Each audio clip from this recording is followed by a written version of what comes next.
pants. Look at them pants, y'all. Oh, thank you. Okay, here you go. When I was in high school, my school offered a course in basic maintenance of your car. And I wanted to take this course, and I had an ulterior motive. It was all boys, so I definitely wanted to take it. But when I started mentioning this idea to other people, they said, you can't take that course because then that means you're gay. And someone else gave me better advice. Don't take the course because you will be harassed. So I didn't take the course because at that point, well, both those things were awful. Okay, so then I get into college and I'm putting on my black patent leather shoes to go to a party, hoping to meet a nice guy. And my sister says to me, you shouldn't wear black patent shoes because they mean you're gay.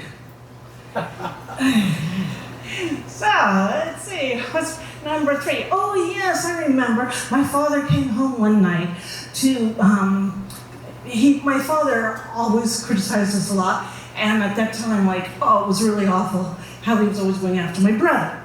But he came home one night and he was calm, and he said, oh, you know, Professor, this guy in the English department, my father hated the English department, his son is gay.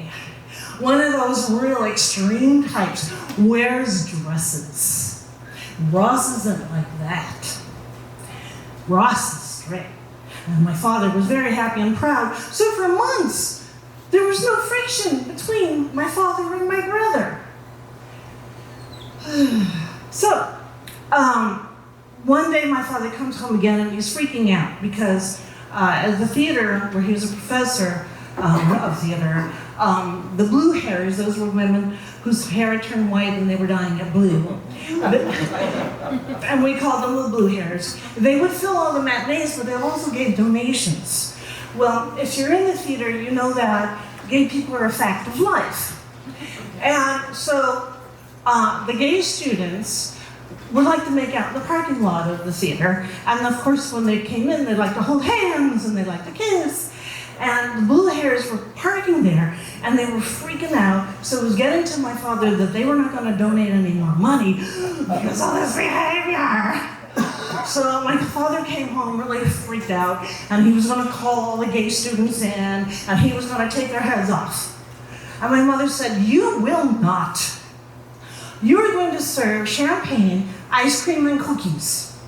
And you're going to explain to them that the blue hairs not only come to all the matinees, but they also donate money, and they just don't understand. So please, for these next few weeks, while the blue hairs are coming for these special events and to donate money, please, we can't have any public displays of affection in the parking lot. And so my father, thank God, followed my mother's advice, and he did what she said. And he did call all the gay students in, and they said, thank you, Dr. Clay, for appreciating our love for each other. So everything was great. For those 2 weeks, the blue hairs saw nothing that would upset their sensibilities. So, what was the next part? Okay, so after college, I was a poor actress, wannabe actress. And I finally had saved $5 to go see a play. And I really didn't care what play it was, because I just like to go to the theater and I like to see plays. And I had $5 and there was one for $5 I could go. So I go to this play, and it's really weird because I'm not sure if I'm in the right place, because in the lobby, there are not many people there. And normally a lobby, is filled with people and they're talking and they're milling and, ordering some wine, whatever. But they were all some people were standing to the sides, the extreme sides next to the walls of the lobby, which was circular. And in the middle was the guy who took care of the tickets. And this guy, basically was a boy in a sari. So I went up to get my tickets, and it's just a basic thing, you get your tickets. So we passed pleasantries. And then I looked around and I realized that everybody was standing against the walls, looking at him really suspiciously because he was a boy in a sari. And I think it's not catching. Being gay isn't catching. So I'd come alone, so I said to him, would it be okay if I stayed and talked with you?